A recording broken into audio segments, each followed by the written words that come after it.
এবার রিংটা পরিয়ে দাও। এটার জন্য ক্ষমা করো, এটা দিয়ে কিনে নিও। ও ও, এই মুভিটা কিন্তু সত্যি খুব ভালো। আমি দেখতে, ও মাই গড, এটার জন্য ক্ষমা করো। এই শোনো শোনো ওপরে ওকে খুঁজে পেতে পারলে $10,000 ও কোথায় গেল? ওইদিকে। ওদিকে, ঠিক আছে।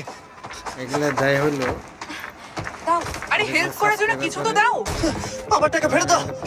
সাবস্ক্রাইবারের জন্য আরে এটা টাকাটা দিয়ে যাও। হয়তো তার গেমে আরে এই, আমার টাকা দাও। ওকে, ধরো ধরো। এবার কি করব? জিমি চলে এসো। তুমি শিওর? আপনার ওকে, চলো চলো, ওকে ফলো করো। আরে জোরে চলো, আমার এই ব্রিফকেসটা ফেরত চাই। আরে সাবধানে। এই, আমার টাকা ফেরত দাও। দাও, নিয়ে নাও। এই, তুমি কে? বেরিয়ে এসো। কে তুমি? কে তুমি? বেব, আমি তোমার সাথে একটু সময় কাটাতে চেয়েছিলাম তুমি আমাকে বলতে পারতে, তাহলে আমরা ব্যাড গাইজ 2 দেখতে যেতাম। তুমি যেতে চাও? হ্যাঁ তাহলে চলো ডেটে যাই। হ্যাঁ এই, দাঁড়াও, আমার টাকা। এটা আর পাবে না